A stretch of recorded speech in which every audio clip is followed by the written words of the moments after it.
Hey, what's up guys? Welcome back to the channel. Today, we're diving into another chilling Reddit horror story. So turn the lights off, get comfortable, and let's get into it. This one is titled, How My Friend and I Were Stalked for Years and Nearly Kidnapped. First part of the story got deleted, so I'm going to shorten it.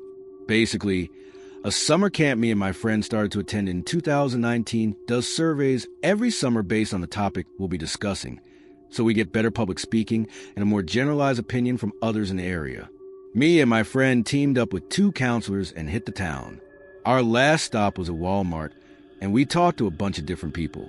The most memorable was the second to last, an older man that asked for our names and all about us after he finished answering our questions. At the time, we were both 13 with hardly any concept of stranger danger, so we gladly answered about ourselves. Anyway, a few days later, an account popped up on our friend request called @_Patsis. The account liked a bunch of old posts, commented a buccino of fire and rose emojis, and called us hot and sexy on our posts. It got to the point where they started to send pics. So, me and my friend ended up blocking the account. Only a few days later, the account was permanently deleted. It didn't show up in our searches for it. That's why we thought it was the end of it. It was not. When we finally got back to school in August, we basically forgot the event altogether. Yet, again, this time on both of our Facebook accounts, we got a notice from someone named Ed Patsis, wanted to be our friend. Immediately blocked that account again, but not before they had already commented lewd things on my baby pictures. Commented on how pretty my baby blonde hair was, how I look good in short dresses, etc. After that, we both talked to our parents about the situation, and other than keeping our accounts private, there wasn't much else we could really do. The cops shrugged and said just to take the app down completely. But hey, we're teens. Of course we didn't do that. Over the years, till around the end of 2021, this man kept sending friend requests from different accounts with similar variations of their names, which was a bit stupid, but whatever. Though, at the beginning of 2022, this is where it starts to get really creepy. Accounts with the names and pictures of our friends started showing up in our notifications. So obviously, we added them thinking it was our friends. We were wrong. Almost immediately, most of our posts had likes or comments on them from this account, and there were multiple DMs of pics to both of us. We blocked the account again. This became a reoccurring cycle. An account with friends' info, pictures, and mutual friends would get hacked, stolen, duplicated, etc. just so they could friend us again and again without us worrying too much about it. Finally, it got to the point we stopped adding people from our school at all, even friends. The final time this happened was in summer of 2022. The swarm of fake accounts had stopped roughly 2 months prior, and seeing as this friend request looked legit by a school friend, I decided to try it out. My friend didn't. She was still wary, but I decided to give a shot. The compromise was to fully delete our socials and get new ones if this account turned out the same. I was definitely a stupid 17-year-old, but try not to judge me too harshly. But this account didn't spam our pictures, didn't DM us pics, just interacted with us like any normal school kid would. A like here and there on new posts, a like on a story posted, never commented on posts. So, finally we thought it was over. Haha, wrong. Strange things started to happen and become more of an intentional thing than a coincidence. I would post a picture of me and a friend at the park. A couple minutes later, a white truck pulled up in a lot, eerily close to my car, driver's side door, but we tried not to think too much of it. There were still a few spaces over. Me and my friend were in the swings, basically straight line of sight of the parking lot. The truck lights remained on, pointed at us, for a long time. It got to the point that me and my friend finally started getting worried and anxious, so we hopped up from the swings and decided to take laps around the park instead. The car was far too close to mine for us to be comfortable chancing getting to it in time.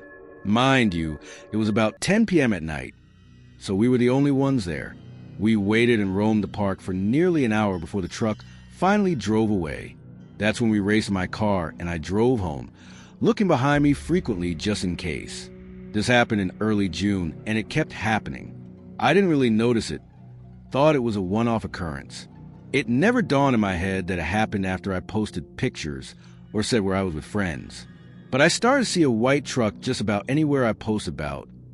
Even one that would wait outside my high school when I posted a story about my walk to my mom's store only a mile from our school.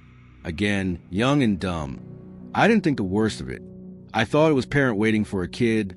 Plus, there's a bunch of people that own all kinds of variations of white trucks in my town. So, I never put much worrying in to see them all the time. My friend never mentioned any white truck, and if we were together, we rarely saw any of them. But I started to get nervous of them after one time I was walking to my mom's store. I decided to take a glance at the driver of the truck that sat near the car line every day after school. It was the same, if not a bit older, man from our Walmart survey trip of 2019. It was bizarre, definitely. We were never expecting to see him again, especially since we met him in a few towns over from our own. Yet, lo and behold, he was right there. That's when I walked, probably ran actually, to my mom's store. This kept happening, and I finally knew I was being stalked after seeing him that first time, because I saw him everywhere on foot. Anyway, this post is getting long, so I'll fast forward to the last bit that happened on the last day of our shared summer camp in late July 2023.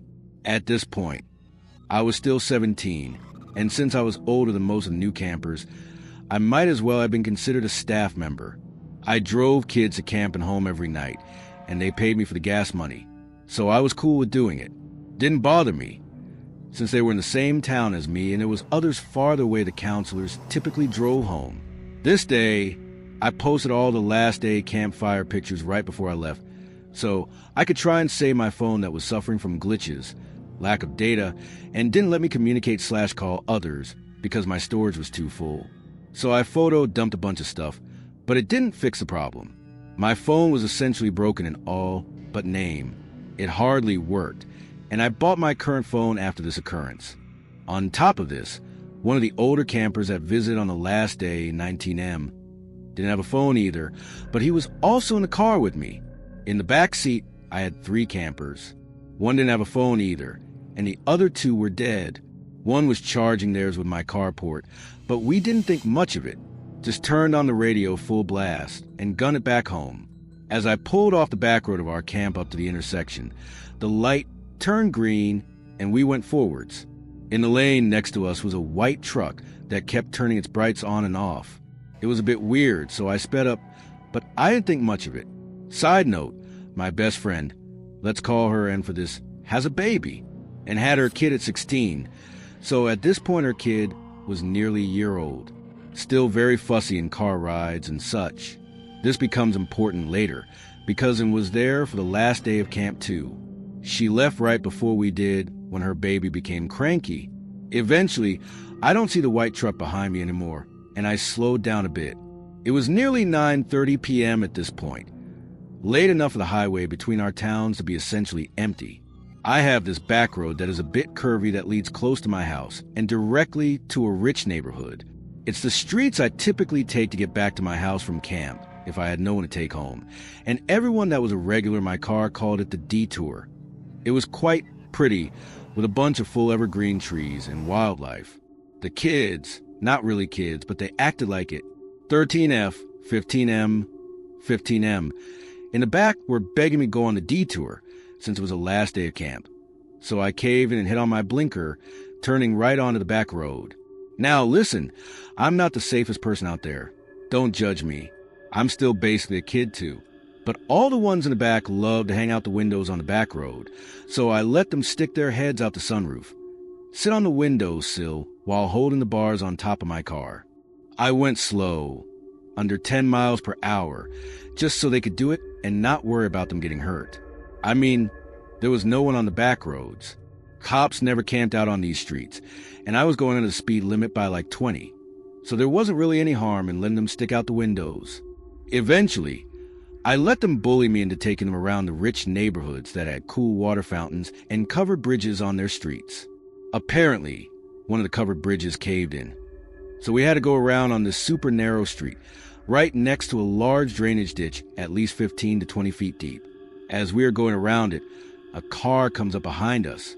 I assumed it was one of the people who lived in the neighborhood, so I was going to speed up to let them get to their house. Finally, We came to the four-way of the rich people's street. Straight forward was a dead end, which is what I originally was going to do. To the left was a broken covered bridge, and to the right was a back roundabout that would take us back to the beginning of the street, but it had no houses/lights back there because the neighborhood is still being built. But let's call him Jake, 19M, told me to go right. Mind you, one of the campers was sticking their body out of my skylight from the back seat, so I couldn't see out of my review mirror. I didn't really want to, but I trusted his instincts and turned right. As soon as I did, I started to hear honking behind me. I was a bit startled, and so were the kids in the back seat. I glance out in my side view mirrors, but I can't see anything past bright LED lights. I thought it was just because I took too long, so I sped up a bit after I turned right. There was a hook at the end of a hill on this back street, and it makes you tug the steering wheel pretty hard to stay on the road, especially in the dark. The car behind me turned right too. They started flashing their LED brights, honking loudly, and had rolled down windows screaming at us. They kept trying to get in the lane next to us and bump into my car to run us off the road. That is when I knew this was serious. Instantly, I started screaming at the kids in the back seat to sit down, buckle up, and roll up their windows.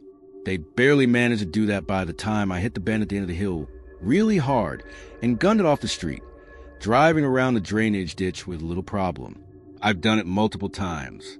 There was no phone in the car to call anyone, least of all the police, so I just ended up speeding down the back streets as the car chased me, trying to run me off the road multiple times. When we came upon sharp corners, they slowed down. That told me they didn't know the area well, which I used to my advantage. As I was approaching a stop sign for me to go left or right, my house was to the right, so left it was, I yelled at Jake to check my right, because I'm not stopping at the sign. I sped past it, the car. This is about the time I noticed it was a fucking white truck. Tried to hit my bumper again, and I swerved into someone's yard. Grass was damaged the next day when I drove past it. I booked it down the street, hitting every turn as fast as possible, and eventually I thought I lost the truck. I sped past my high school and onto the highway again, where we got off in the first place. I didn't see the truck behind us, and we were all still freaked out. I took a right to go onto another main way and passed by a closed gas station on the way. Very important in a moment.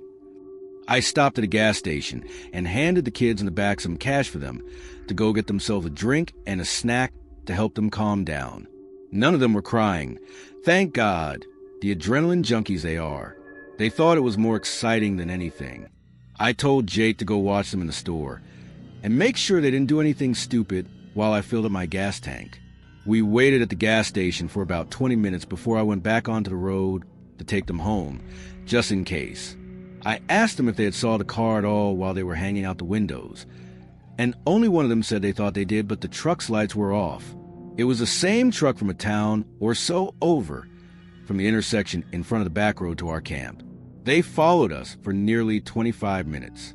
After I dropped all of them off, I was still a bit shaky and decided to try and see if my phone would call someone that I could talk to about what happened. The only contact that would load was, and since she was the last person I had talked on our phones, with a stroke of luck, my phone actually let me call.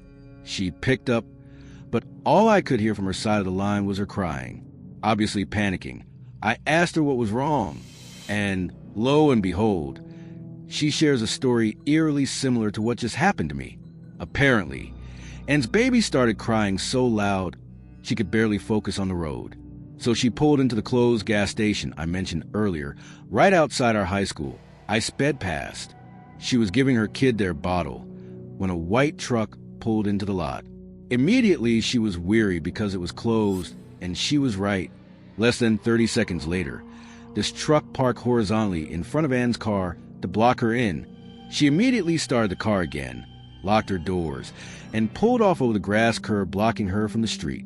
She was not chancing her baby at all, and told me the only thing she remembered was the man that we had saw years ago in that Walmart, his eyes staring at her like she was just a piece of meat for him to have.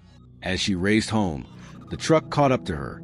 She turned on her back road, running out of gas, and the truck started to flash its lights, honk, run her off the road the entire time. But a couple streets before hers, A little red car pulled out in front of her and started to brake check her as the white truck tried to hit her from behind. It was a mess. She took a chance, sped up, and swung onto her street to at least loose the red car. The truck booked it after her. Apparently, both of her older brothers were waiting outside for her with some of their friends to help her bring in stuff for her baby. Upon seeing this, as she pulled into her driveway, the white truck sped off. If her brothers weren't outside, that would have been a different story. But anyway, long story short, the truck that follows me all the way back had an accomplice in a red car that followed my friend, and when they couldn't catch me, they went for her. Both me and Jake suspected that because I didn't go onto the dead end where the man could cut me off. That's probably why it suddenly got violent so quickly. If you want more of my story times that sound a bit crazy but sadly true, comment below. Edit. I never mentioned what happened after this. But the man in the white truck and the other in the little red car were found a town over when there was footage taken of them attempting to kidnap a 7-year-old off a porch and being attacked by their dog. Along with this, we found that there have been several sightings of a white truck around our town following others doing similar things days after it first happened to us, following cars that had a similar description to my friends and I cars. Our reports were officially filed after we saw the information of the car on Facebook, along with the identity of the man that had stalked us for years. It took years to get rid of them, but we now don't have to worry about the men anymore.